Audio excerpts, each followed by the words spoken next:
Boa tarde, pessoal.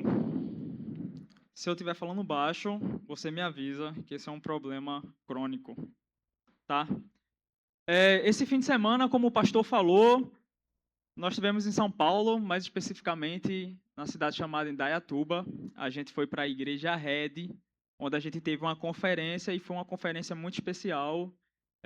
Pude rever pessoas que eu não imaginava ver. Vi um professor meu, Yuri, apresentei ao pastor Marcelo. E foi um tempo muito precioso, onde Deus ele inspirou o nosso coração, ele nos desafiou a olhar para os de fora. E nós estamos felizes por esse final de semana e felizes também por retornar à nossa igreja, retornar à nossa casa, porque aqui é a nossa casa. Mas se você não é da nossa igreja, em primeiro lugar, eu gostaria de dizer que você é muito, muito, mas muito mesmo bem-vindo. E é um privilégio para nós, como igreja, receber você aqui hoje. Contudo, deixe-me lhe ambientar do que é que está acontecendo na nossa comunidade de fé, para você não ser pego de surpresa. Nós estamos na nossa igreja em uma série de mensagens chamada Sermão do Monte. E nós temos aprendido com o Senhor Jesus Cristo no Sermão do Monte que ele está ensinando aos seus novos seguidores quais são os padrões, quais são as características, qual é o perfil daqueles que agora pertencem ao reino de Deus. E Jesus, no Sermão do Monte, ele não é superficial. Ele vai direto no problema. E o problema é o nosso coração. Jesus, ele sai dessa superficialidade e ele começa a mostrar para seus novos seguidores quais são os padrões do reino de Deus. E esse padrão é alto. Esse padrão é profundo. E Jesus, ele nos ensina. Calma, Lê. Peguei agora, obrigado. E ele nos ensina que Deus, ele não deseja somente transformar nossas atitudes, mas Deus, ele deseja transformar o nosso coração. E como toda a série de mensagens, algumas mensagens nos tocam mais do que outras. E se você não é da nossa igreja, eu vou tentar lhe ambientar das mensagens que nós tivemos aqui nessa série de mensagens. Porque nós entendemos que Deus, ele é o Deus do povo, mas ele também é o Deus que trata a gente de forma individual. E nessa série de mensagens sobre arrependimento, sobre o Sermão do Monte, alguns que é da nossa igreja vai lembrar, a gente já conversou sobre oração, a gente falou sobre o dinheiro, para você ter o dinheiro e o dinheiro não ter você. A gente falou sobre ansiedade. Eu não esqueço no dia que o pastor Marcelo pregou sobre isso. E eu marquei várias vezes na minha vida, não tento controlar, não tento controlar, não tento controlar.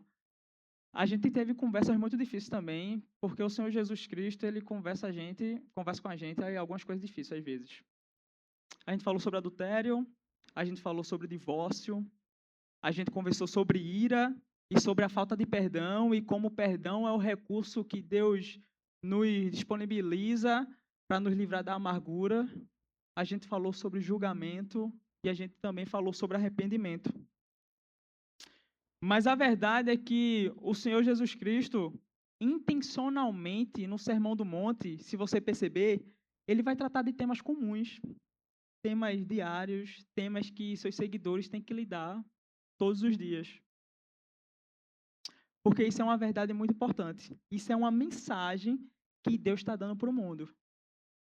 Jesus está nos ensinando que o nosso relacionamento com Ele não vai se restringir a blocos, o nosso relacionamento com Ele não vai se restringir a temas ou até mesmo a área específica. Mas o nosso relacionamento com Deus e a transformação que Deus quer fazer na nossa vida são em todas as áreas. Deus, ele quer transformar todas as áreas da nossa vida. E agora, eu creio que você não é da nossa igreja, já entendeu o que é que está acontecendo, eu gostaria de fazer para você algumas perguntas.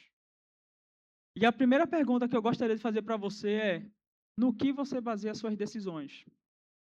As suas decisões são baseadas em quê? Qual o termômetro que você usa para decidir alguma coisa? E afunilando as perguntas, eu gostaria de fazer uma pergunta: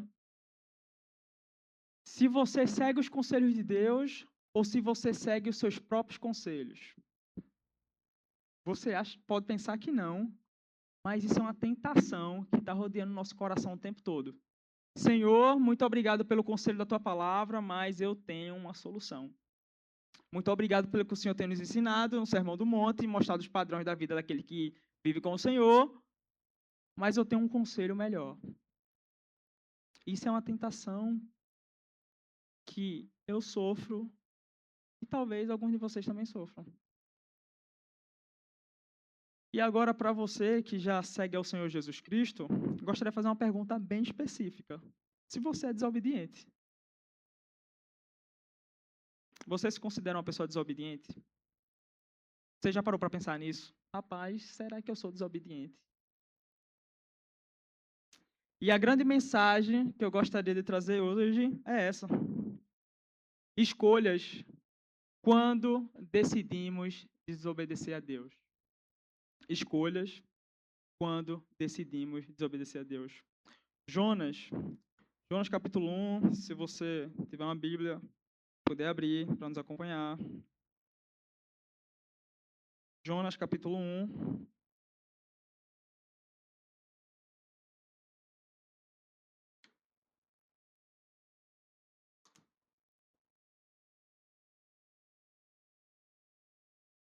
Posso ler? A palavra do Senhor, eu vou ler do versículo 1 até o capítulo 2, o verso 1, que é onde eu acredito que esse texto acaba.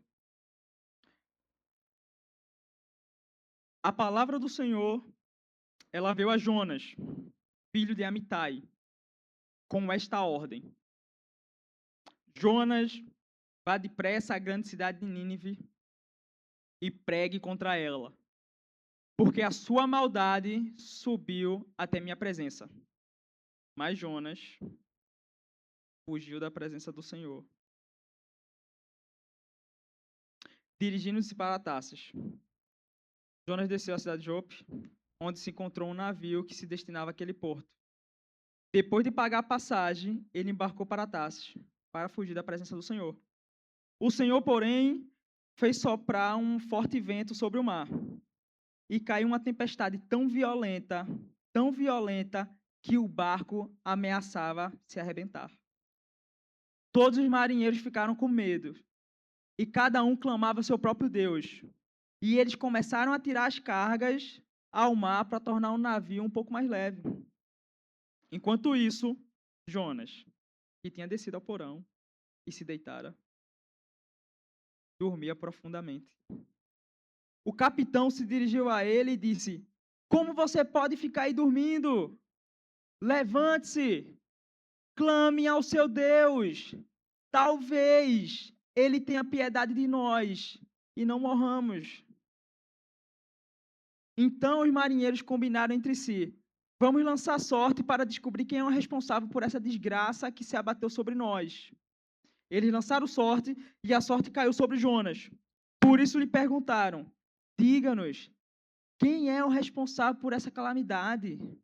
Qual é a sua profissão? De onde você veio? Qual é a sua terra? A que povo você pertence? E ele respondeu: Eu sou hebreu, eu sou adorador do Senhor, o Deus dos céus, que fez o mar e a terra.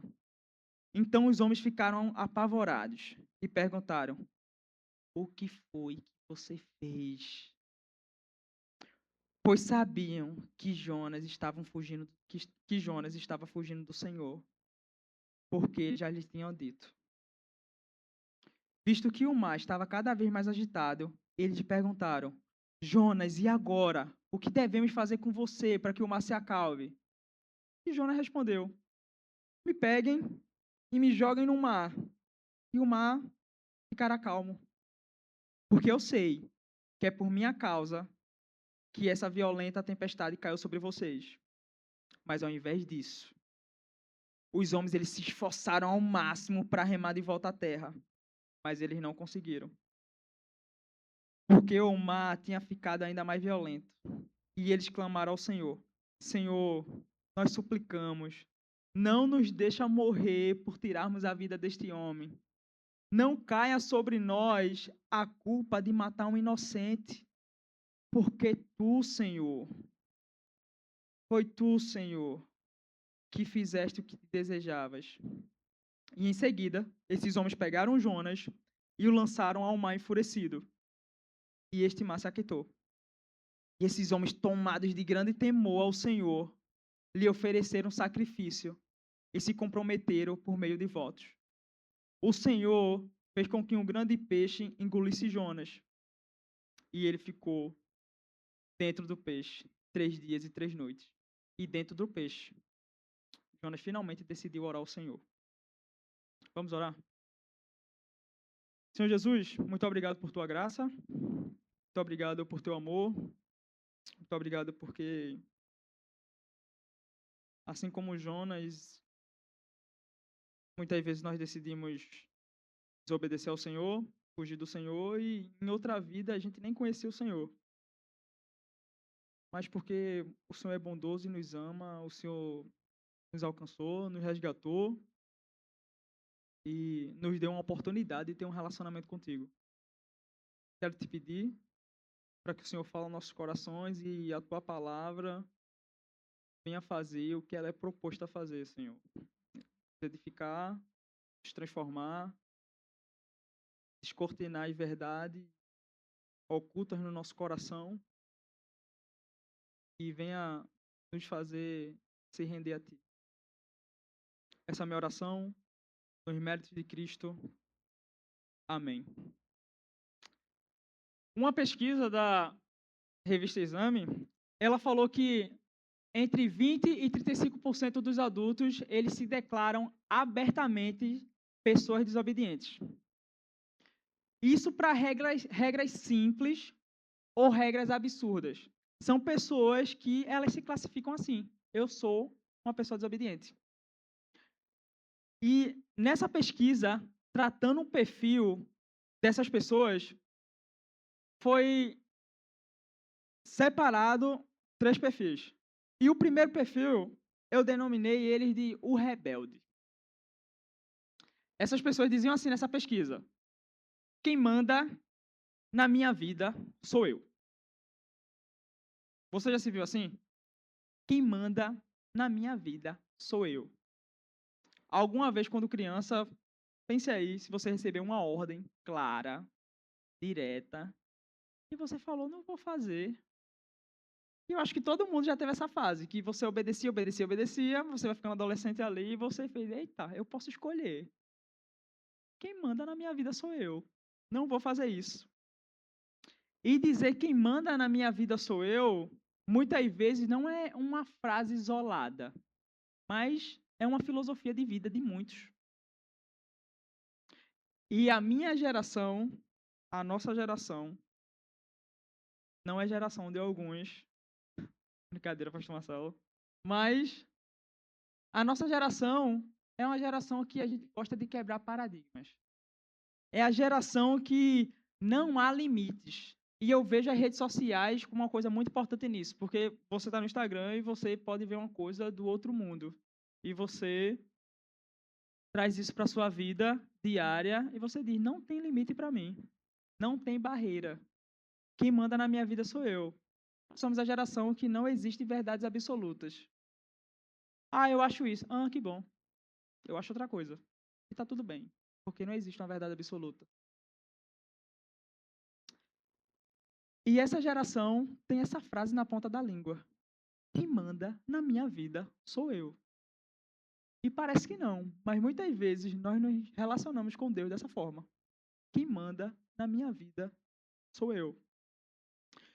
E o segundo grupo, o segundo perfil de pessoas é o chamado o privilegiado. São pessoas que elas vão exigir um contexto especial. E elas acham que as regras não funcionam para elas. E eu confesso que dos 3 perfis, eu me identifiquei com esse. Eu quero contar uma história curta para você. Eu estudei 3 anos num lugar chamado Palavra da Vida. E lá na Palavra da Vida, nós alunos, a gente tem algumas regras específicas para seguir. E uma dessas regras era que você precisava ter o seu momento com Deus antes de qualquer atividade que você fosse ter no campus. É o que a gente, crente da igreja, se você não é um seguidor de Jesus ainda, a gente chama isso de devocional, ter o seu momento com Deus. E Deus, na minha história, ele foi muito gracioso comigo. Muito. Eu venho de uma família não cristã, mas o Senhor Jesus, ele me resgatou aos 14 anos de idade. Foi com essa idade que eu fui alcançado. E Deus, ele colocou na minha vida, e eu sempre falo isso, muitas e muitas pessoas que investiram em mim. Muitas pessoas que quebraram a cabeça comigo e insistia e conversava e vem aqui de novo. E essas pessoas, elas me ensinaram a fazer devocional. Eu me lembro que eu passei a minha adolescência toda andando com um livrinho. Eu estava até vendo esse livro semana passada, quando eu estava preparando mensagem. Eu tinha um livro chamado Hora Silenciosa. Letícia vai lembrar desse período que a gente vivia com Hora Silenciosa para cima e para baixo, que era um livrinho que tinha da Palavra da Vida, e cada semana a gente tinha um tema. E você tinha um tema, e você tinha um versículo para decorar. E eu achava aquilo o máximo. Quando chegou no seminário e tinha essas regras, para mim não foi difícil, porque já era um hábito que eu tinha na minha vida fazer devocional. Não foi fácil e até hoje não é fácil. Até hoje não é fácil, mas foi um hábito piedoso que eu aprendi quando eu era adolescente.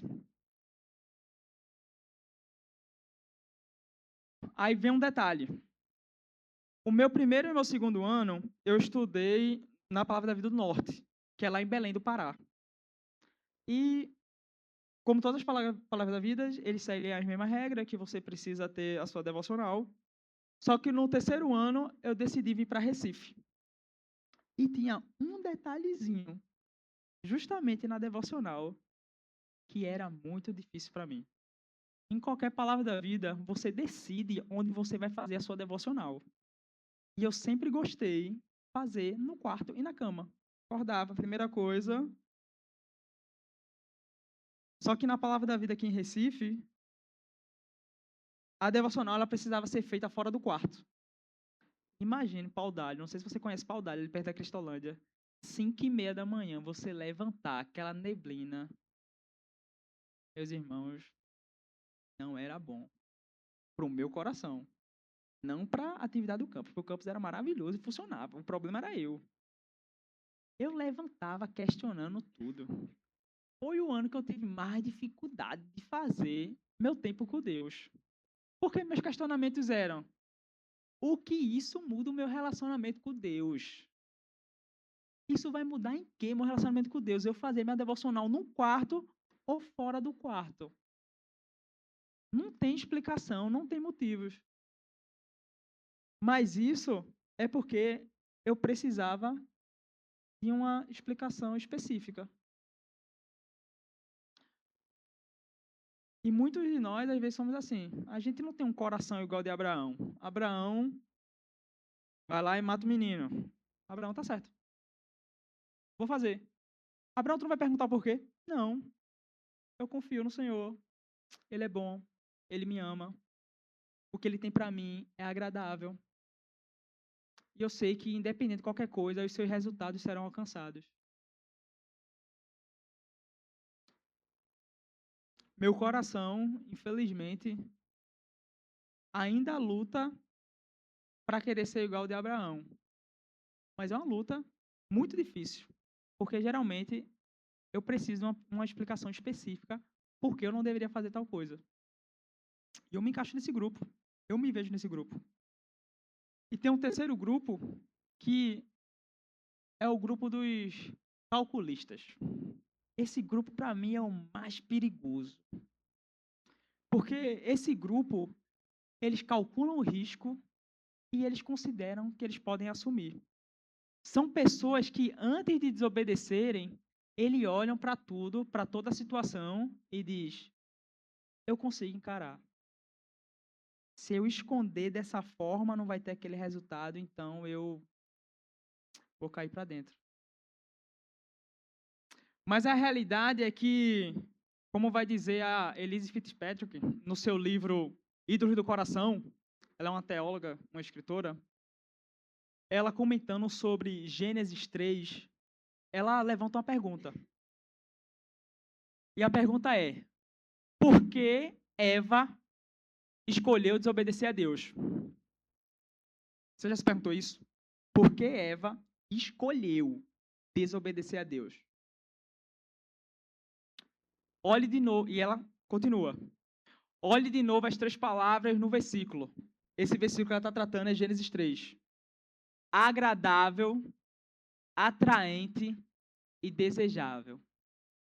Estas são as palavras que ilustram a motivação por detrás das ações. Nossas escolhas são feitas com base no que achamos ser agradável. Nossas escolhas são feitas com base no que achamos ser atraente. E nossas escolhas são feitas com base no que pensamos ser mais desejável. E ela continua. A verdade é, com respeito às nossas escolhas, é que sempre escolhemos aquilo que cremos ser o melhor para nós. Sempre escolhemos o que acreditamos que nos trará mais satisfação. Nós fazemos o que fazemos porque acreditamos que é o melhor para nós. E nossas escolhas e decisões, elas não estão nos âmbitos da imparcialidade. E ela é sempre influenciada pelo nosso desejo. As nossas escolhas e as nossas decisões não são aleatórias. Quem guia ela é o nosso coração. São os nossos desejos. E todos nós aqui, se você segue a Jesus ou não, nós temos uma coisa em comum. A todo momento, nós temos que fazer escolhas. Escolhas mais fáceis e escolhas mais complexas. Como, onde eu vou abastecer o meu carro? Ou devo ir para aquele emprego? Terei um filho ou 2? Com quem eu devo me casar? E entre nós, só existem 2 grupos. E o primeiro grupo é o grupo que são pessoas que tomam decisões que agradam a Deus. São pessoas que elas escolhem decidir de forma que agrada a Deus. E o segundo grupo é o grupo de pessoas que elas decidem para agradar a si mesmo. Ela toma uma decisão que vai agradar a si. E a pergunta que devemos fazer é uma: quais são os perigos da desobediência? Quais são os perigos da desobediência? Por que desobedecer é tão perigoso? Por que escolher agradar a mim mesmo é tão perigoso? E nós lemos Jonas, capítulo 1, e é com Jonas que eu quero ter essa conversa. Mas antes de qualquer coisa, eu gostaria de falar algumas curiosidades sobre o livro de Jonas, que eu acredito que para entrar em Jonas você precisa saber disso. É rápido, mas eu acredito que é eficaz. Primeira coisa é que o livro de Jonas é um livro curto.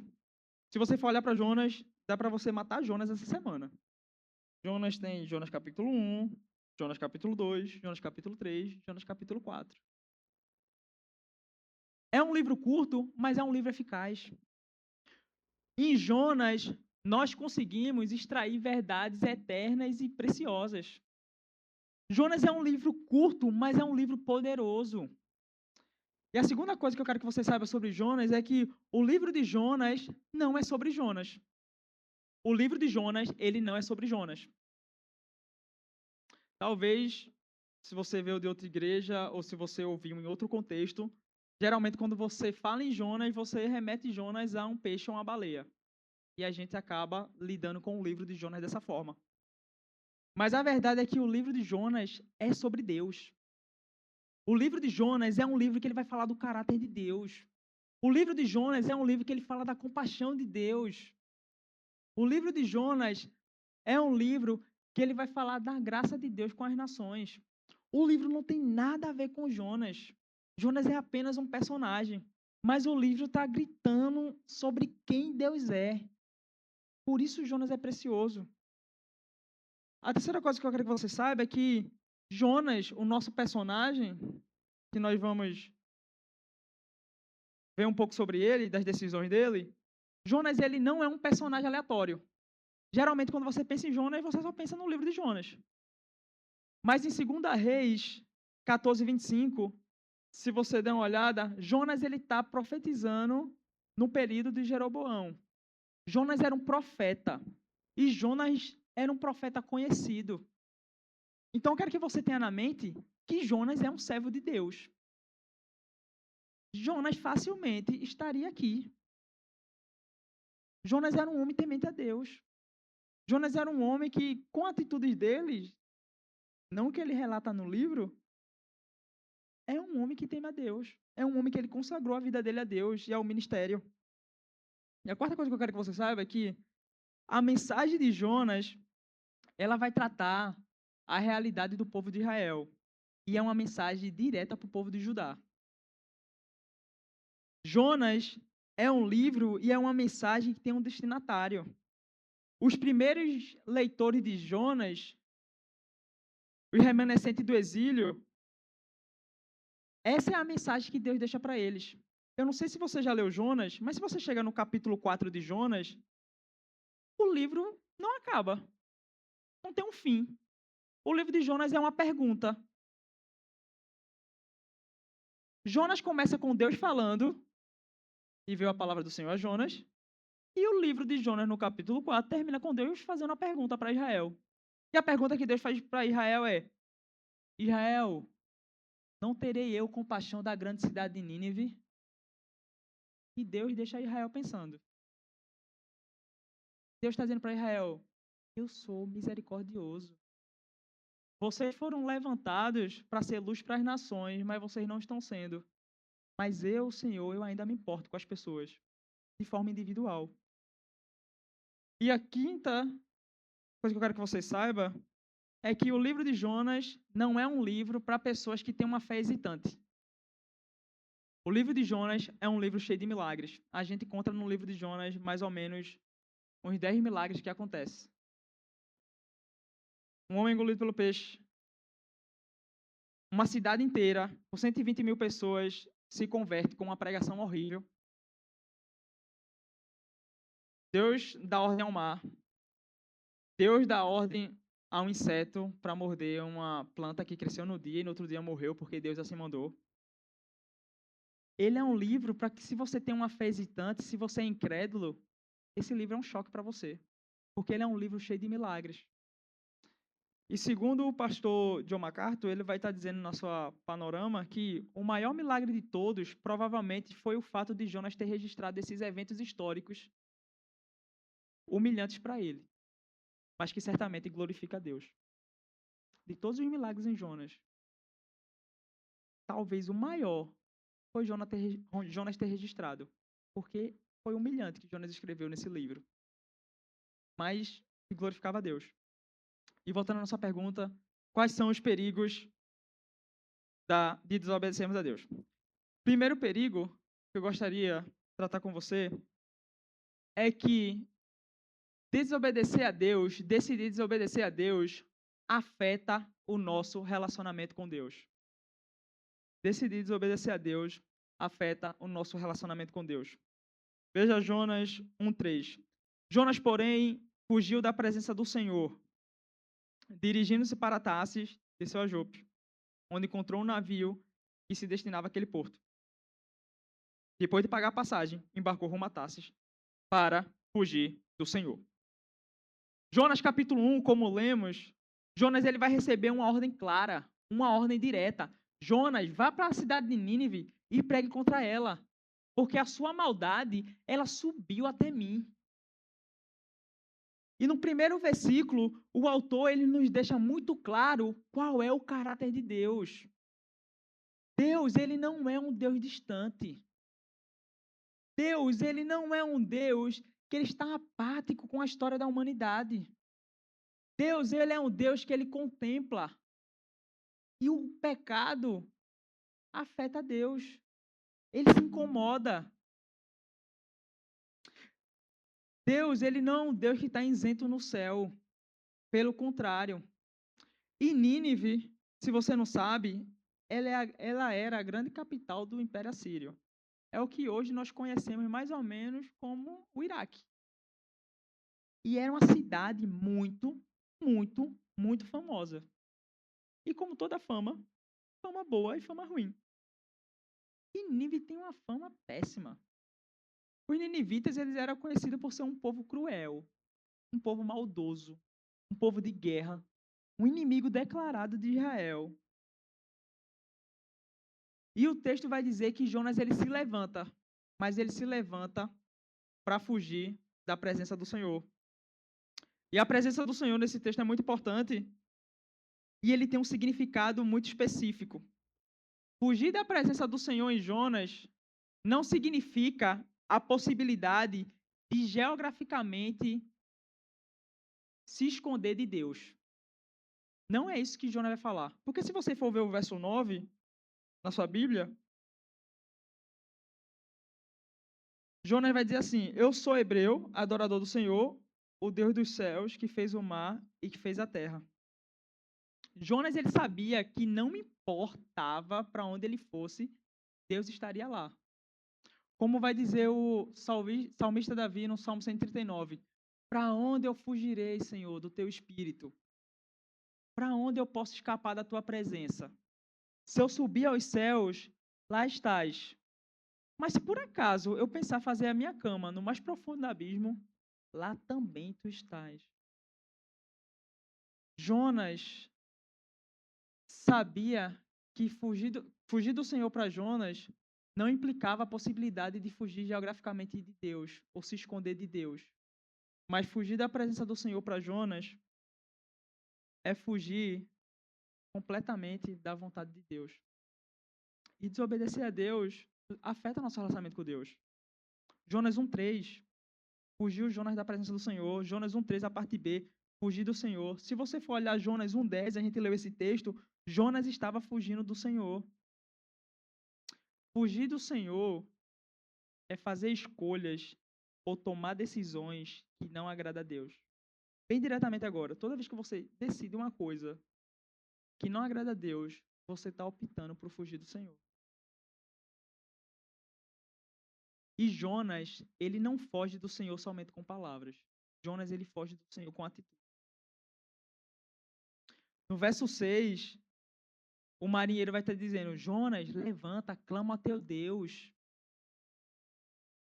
No verso 11, os marinheiros perguntam: e agora, o que faremos? E Jonas diz: me lancem ao mar. Olha que ideia. O mar, violento, e Jonas diz: me lance. É porque muitas vezes a gente lê Jonas já sabendo que ele é salvo pelo peixe. Mas qual a real intenção que vocês acham que era de Jonas aqui? Olha a cena. O mar, marinheiros experimentados dizendo: que tempestade é essa? E Jonas faz: me lança. Jonas queria morrer.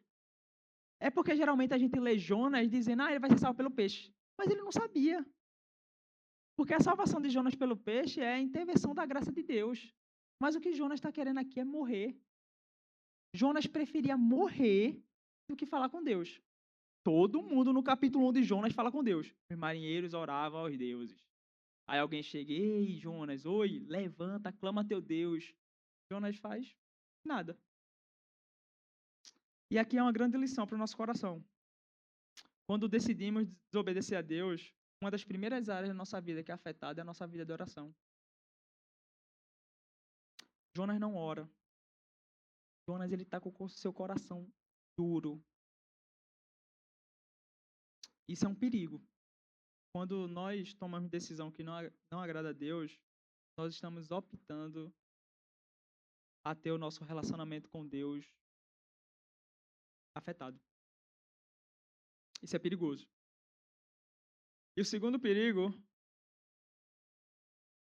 é que, quando decidimos desobedecer a Deus, as nossas decisões afetam a vida de outras pessoas. Veja comigo, verso 4 e 5. O Senhor, porém, fez soprar um forte vento sobre o mar, e caiu uma tempestade tão violenta que o barco estava prestes a se arrebentar. Todos os marinheiros ficaram com medo, e cada um clamava seu próprio Deus. E eles começaram a tirar a carga para o mar, para tornar o navio um pouco mais leve. Queria que você pensasse comigo nessa cena. Que dificuldade Jonas colocou aqueles marinheiros, hein? Imagina você planejando com sua família aquela viagem. Show de bola. No cruzeiro. Você vem pagando várias parcelinhas. Chegou o momento de você, vamos viajar todo mundo. Aí tem um danado de um crente com problema com Deus. E Deus, que é soberano, diz assim, eu vou resolver meu problema com ele nessa viagem. Rapaz. Que situação Jonas colocou aquele pessoal, hein? Aqueles marinheiros. Que situação complicada. E aqui é uma grande verdade.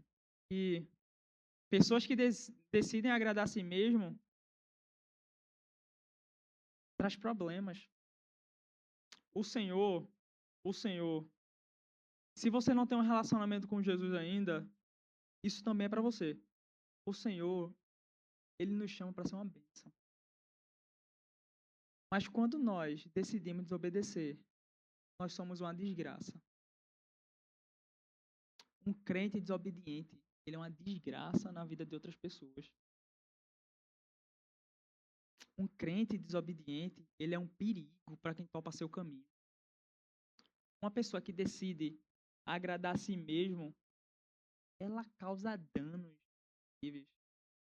Um marido que decide trair a sua esposa, ele impacta a vida do filho dele de uma forma que ele nem imagina.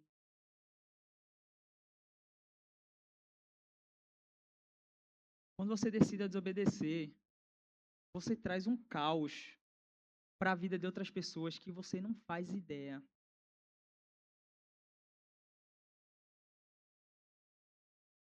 Eu tinha um professor que ele sempre dizia uma frase: o pecado nunca constrói nada, ele sempre destrói. Eu nunca vou esquecer na minha vida. O nome dele era Vinícius Fidalgo. Eu nunca vou esquecer. Vini sempre falava isso. O pecado nunca constrói nada, ele sempre destrói. O pecado, ele nos promete uma felicidade, mas o que entrega é outra coisa. O texto vai estar sendo muito claro. Aqueles homens estavam com medo. Eles clamavam. Eles estavam apavorados. Que situação Jonas coloca aqueles homens. E o verso 4, é claro. O Senhor, porém, fez soprar. Deus, a todo momento no texto, em Jonas capítulo 1, ele é o agente ativo da oração. Se você for ver, Jonas verso 1 vai dizer, a palavra do Senhor veio. No verso 4, o Senhor fez. No verso 17, o Senhor fez. Era Deus. Não resta dúvida alguma no texto que era Deus que estava movendo aquele mar. Deus, ele é soberano. Os seus planos nunca vão ser frustrados por causa das nossas escolhas ruins. Os resultados de Deus sempre serão alcançados.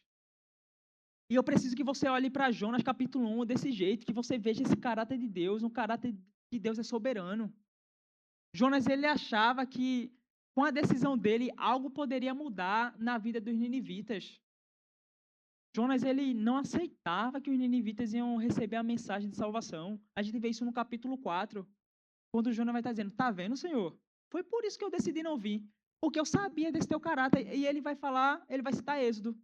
Eu sabia que tu és Deus compassivo, misericordioso, tardio em se irar. E Jonas, ele em algum momento, pensou que poderia frustrar os planos de Deus. Mas nosso Deus é soberano. E eu espero que isso console seu coração.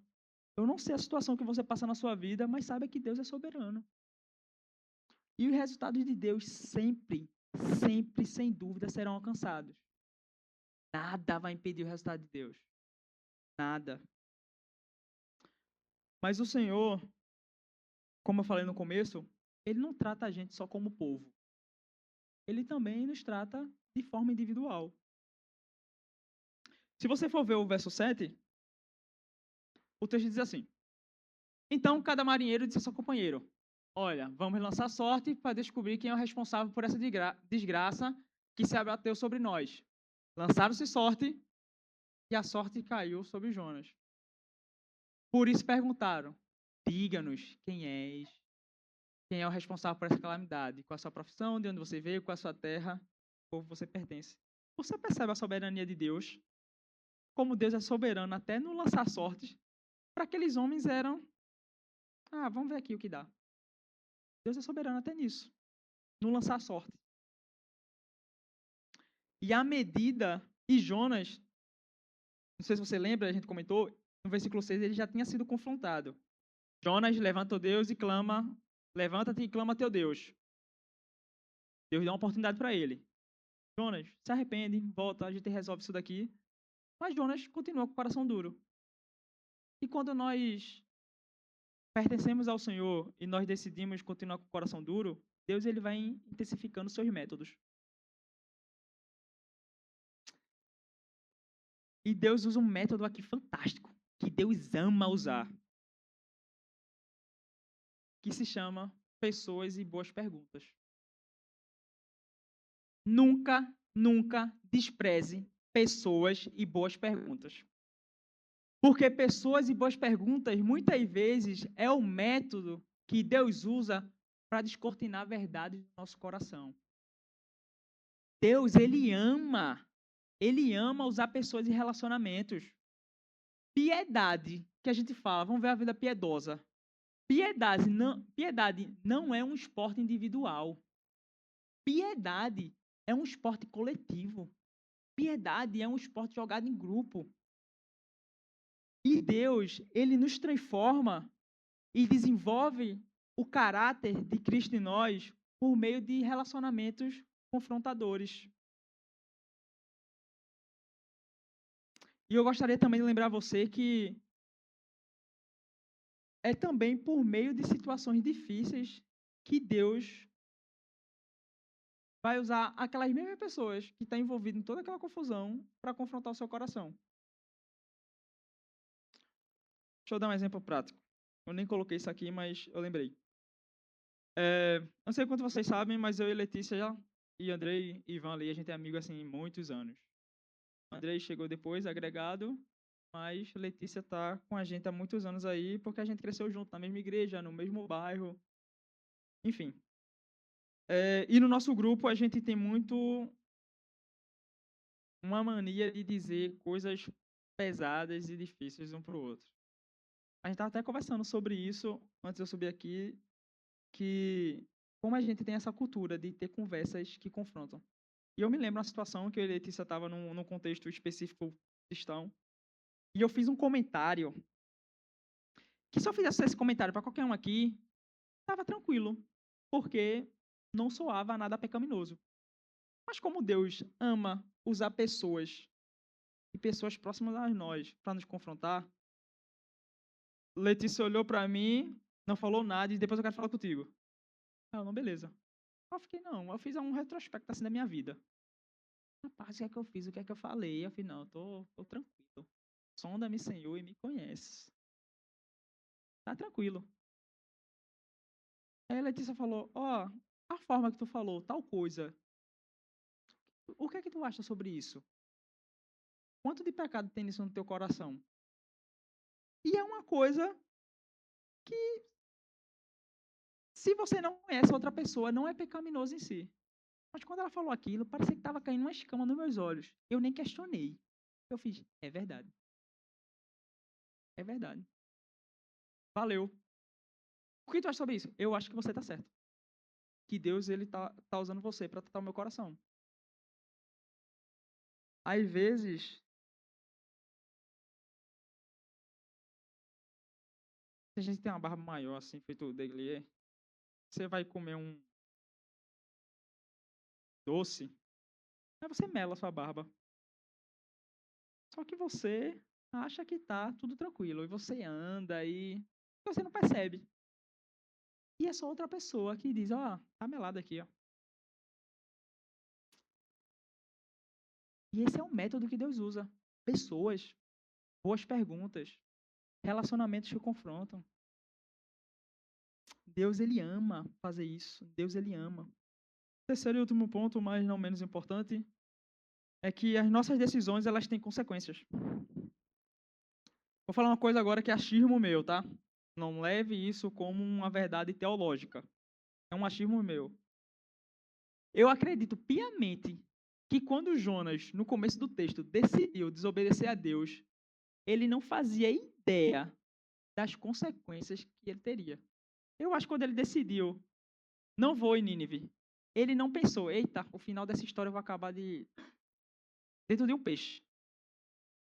Jonas, ele não pensou isso, eu tenho certeza. E geralmente é assim. Nós achamos que podemos controlar as consequências.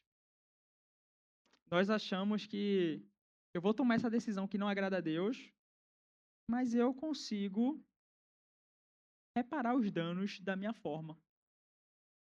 E não foi isso que aconteceu no texto de Jonas, né? O texto vai dizer assim, em seguida pegaram o Jonas e lançaram ao mar. Valeu, Jonas, aquela sua decisão, fez isso agora. Então o mar se aquietou.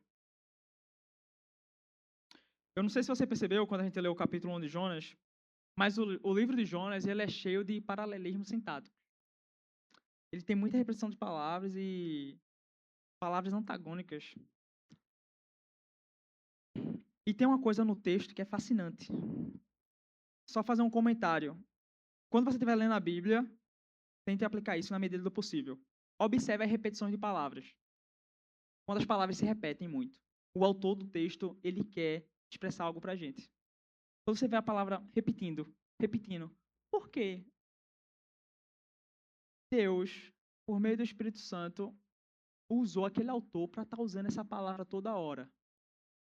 Tem algum motivo. Deus quer falar alguma coisa. Tem alguma lição preciosa. E tem uma palavra que me pega muito nesse capítulo de Jonas, que se chama Levanta-te, Jonas. Levanta-te, Jonas. Na NVI, o verso 2, a gente lê, vá depressa. Mas se você tiver outra versão aí, provavelmente tá, levanta-te, Jonas.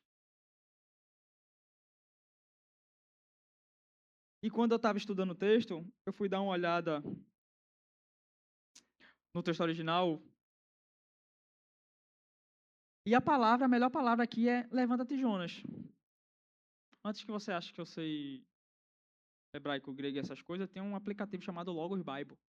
E a gente vivia filando, olhava e opa, então não é mal sei português. Imagina, era muito difícil. E a palavra lá era essa: levanta-te, Jonas. E é muito engraçado porque você lembra que o marinheiro falou para Jonas? Levanta-te, Jonas, clama ao teu Deus. Mas quando Jonas decide desobedecer a Deus, qual é a palavra que é usada? Quando Jonas toma a decisão de não vou para onde o Senhor me mandou ir. Desceu Jonas. Desceu Jonas. Se você for ver no verso 3, vai dizer, desceu Jonas à cidade de Jope. E desceu Jonas para dentro dele. Aí verso 5. Jonas, porém, desceu ao porão do navio. O pecado de Jonas só fez Jonas descer. Deus, ele nos chama para um relacionamento crescente. Deus, ele nos chama para tomarmos decisões que faz com que o nosso relacionamento com Deus cresça. Mas quando nós decidimos agradar a nós mesmos, nós descemos.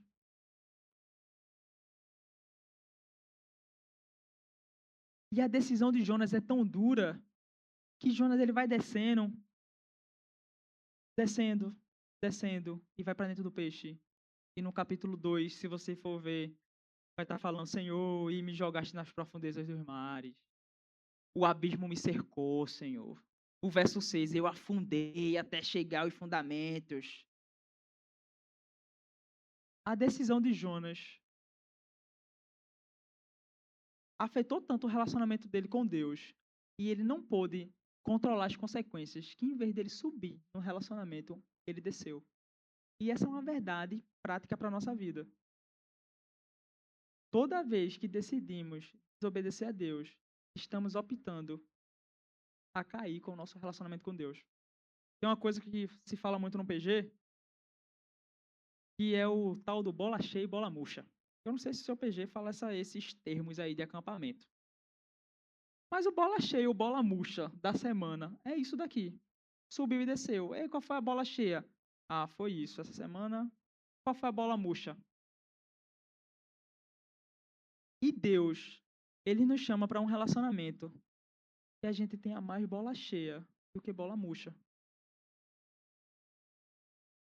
E todos nós sabemos as áreas que precisa parar de descer e começar a subir. Você sabe as áreas na sua vida que precisam ser transformadas. As áreas da sua vida que, como a gente viu no começo, Jesus falando vários tópicos no Sermão do Monte que a gente ouviu na nossa igreja. Você sabe qual é aquele tema que você precisa dizer: Senhor, eu vou te entregar aqui, porque escolher ficar resistindo, desobedecendo, não está com nada. O Senhor não mandou perdoar, eu vou perdoar. E eu vou deixar as consequências com o Senhor. E a minha oração é que não espere Deus colocar você dentro de um peixe para isso começar a acontecer. Não espere Deus colocar você dentro do peixe. E para finalizar, eu gostaria de falar de outra pessoa. E essa pessoa que eu gostaria de falar é sobre Jesus. Eu gostaria de ler Marcos 4 com você. Agora que você viu Jonas capítulo 1, quero ver. Para mim é muito profundo ler Marcos 4 depois que eu leio Jonas. É muito. É muito. Tem camadas incríveis aqui. Vamos ler o texto junto. Levantou-se um forte vendaval e as ondas se lançavam sobre o barco, de forma que começou a se encher de água. Jesus estava na popa, dormindo com a cabeça sobre um travesseiro. Os discípulos acordaram e clamaram: Mestre, tu não te importa se morremos? Ele se levantou, repreendeu o vento. Muito legal quem repreende o vento em Jonas capítulo 1. Deus fez. Ele se levantou, repreendeu o vento e disse ao lago: se aquiete, se acalme. E o vento se quietou e tudo ficou calmo. Eu tenho certeza que se os marinheiros de Jonas estivessem no mesmo barco com os discípulos de Jesus e quando visse Jesus dando aquela ordem, eles iam fazer: eita, é aquele Deus que a gente conheceu.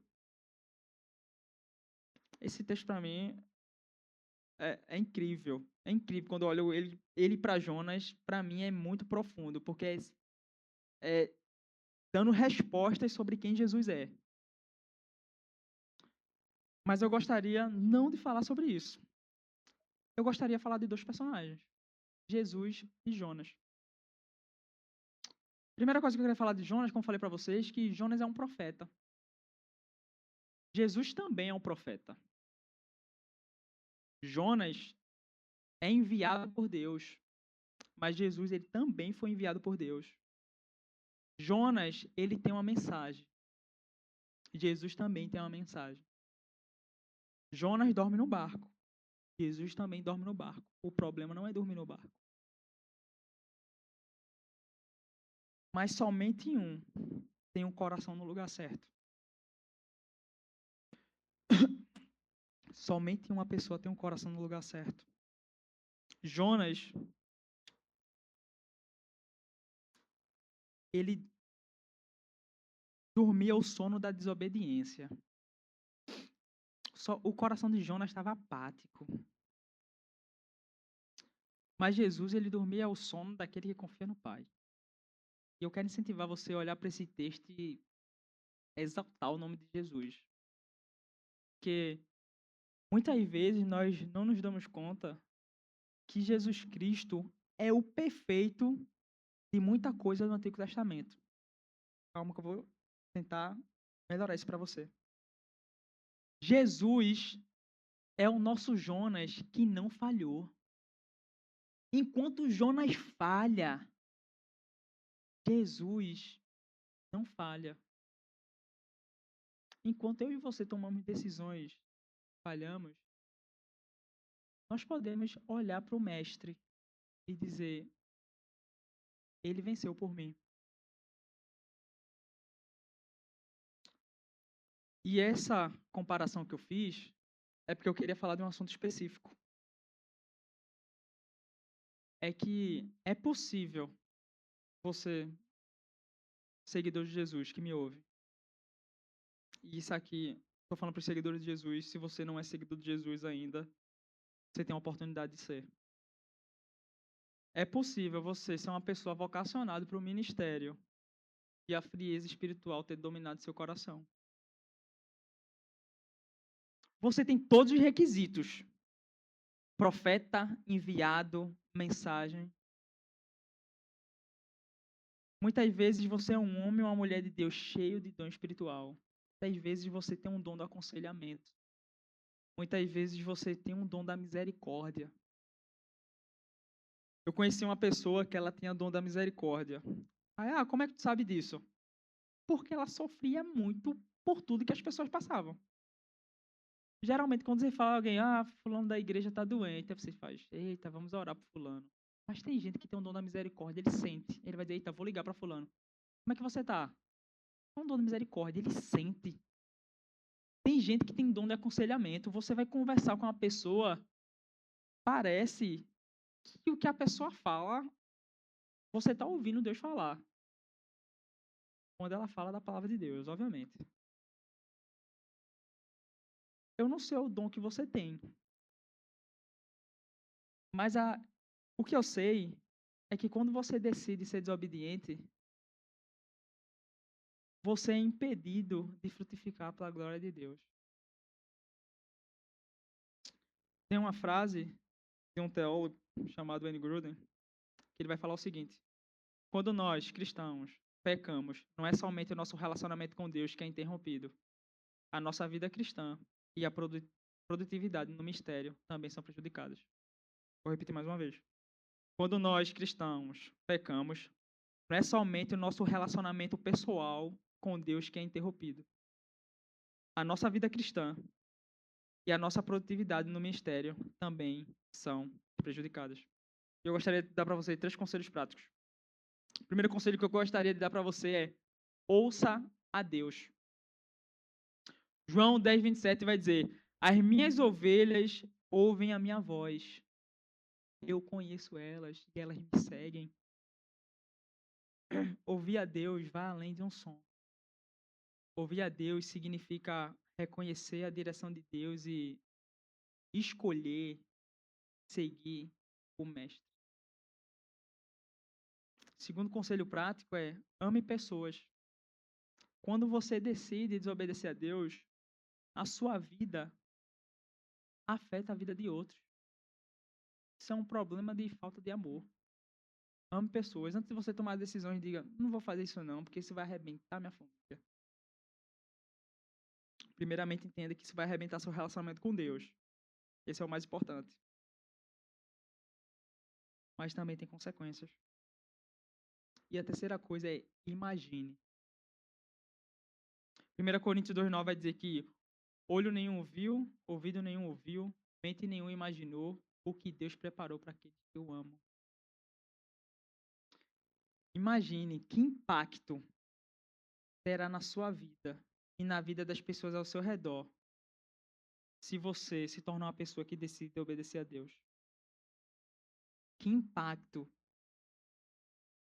vai ter na sua família se você decide restaurar relacionamentos quebrados?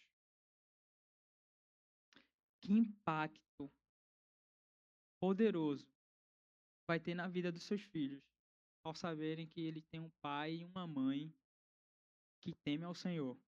Eu tenho certeza que ele vai crescer muito diferente do que o mundo propõe. E para refletirmos, pensar e praticar, a primeira coisa que eu queria que você pensasse é: você é um seguidor de Jesus ou você segue a si mesmo? Entenda a profundidade dessa pergunta. Você é um seguidor de Jesus ou você segue a si mesmo? E essa pergunta é para os dois grupos. O grupo daqueles que seguem ao Senhor Jesus e o grupo daqueles que não seguem a Jesus. O grupo que não segue a Jesus, eu acho que a resposta é um pouco mais fácil. Ele vai dizer: não, não sigo. Mas o grupo que segue Jesus, parece que essa resposta é um pouco mais complicada. Porque a gente diz que segue, mas muitas vezes as nossas atitudes não é um de um seguidor de um mestre. Segunda coisa para pensarmos é que Deus ele é soberano. Seus resultados eles serão alcançados. Nada e ninguém é capaz de frustrar o plano de Deus.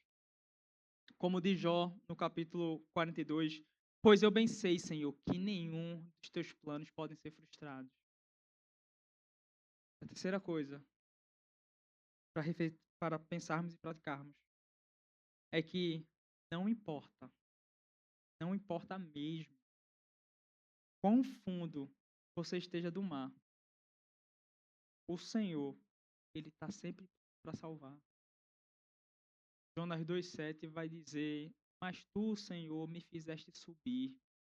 Jonas está descrevendo a queda dele, quão fundo ele está no mar, mas no verso 7 ele vai dizer: mas tu, Senhor, me fizeste subir. No verso 9 ele vai estar dizendo: do Senhor vem a salvação. O livro de Jonas é maravilhoso. Jonas está fazendo de tudo para que pessoas não sejam salvas. Capítulo 1, você vê que os marinheiros, eles olham para tudo aquilo que acontece e sacrificam ao Senhor. Que impacto teve na vida daqueles marinheiros? A misericórdia de Deus, ele se estende sobre a vida de Jonas. Jonas diz: me lancem, quero morrer. Deus, calma, eu vou salvar também. Aí Jonas decide ir para a cidade de Nínive, uma pregação horrível, e Deus fez: calma, Jonas, eu vou salvar essa cidade. Porque você não está entendendo o que eu estou fazendo aqui. Esse livro é sobre a minha misericórdia. E como fosse pouco uma cidade, Deus deixa uma mensagem para Israel. Israel deveria ser luz para as nações. Deus faz assim para Israel: não vou ter eu compaixão e misericórdia dessas pessoas? Deus está dizendo para Israel: não vou ter eu compaixão do mundo? E a compaixão do mundo a gente pode ver na pessoa de Jesus Cristo. Não importa quão fundo você esteja. Deus, ele nunca, nunca cansa dos nossos recomeços. Deus, ele não cansou do recomeço de Jonas. Se você é um seguidor de Jesus, e se você percebeu que tem áreas na sua vida que precisa ser transformada, eu quero incentivar o seu coração a entender que Deus, ele não cansa do seu recomeço. Deus, ele não cansa. Se você não é seguidor de Jesus, e você nem entende que está no fundo desse mar, eu quero dizer que você está. E Deus também, ele não cansa do recomeço. Então não importa. Não importa quão fundo estejamos. Deus, ele está sempre pronto para derramar misericórdia. Vamos orar? Senhor Jesus, muito obrigado por tua bondade e graça. Muito obrigado por tua palavra. Muito obrigado porque tu és o Deus de toda misericórdia. Mesmo quando falhamos, mesmo quando erramos, o Senhor está sempre, sempre pronto a derramar misericórdia.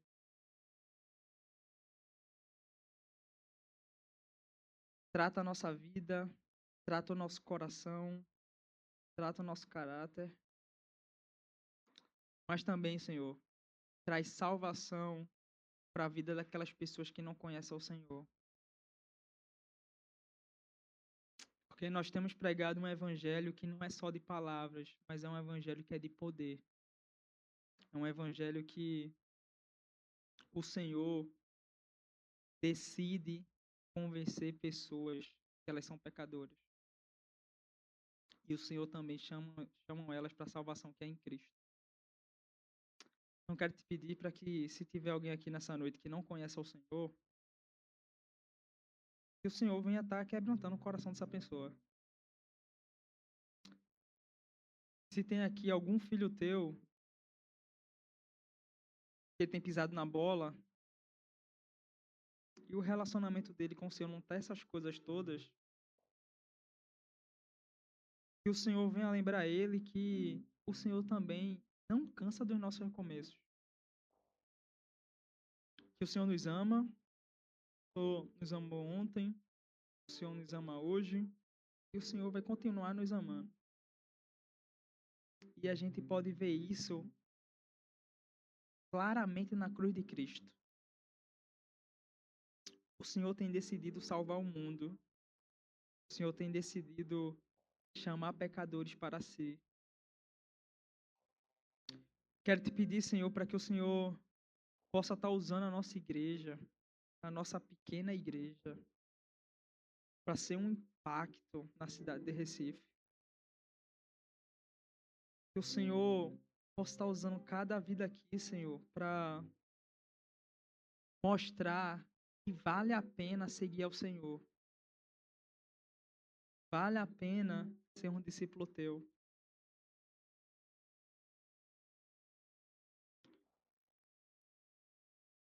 Quero te pedir, Senhor, que o Senhor nos surpreenda. Que o Senhor nos surpreenda para a tua glória. Não para termos o nosso ego massageado. Não para falarmos que a igreja é gigante. A igreja tem centenas, milhares de membros. Mas que o Senhor nos surpreenda para que a gente olhe e diga: Deus é cheio de misericórdia. Deus, Ele continua fazendo. Deus, Ele é cheio de compaixão.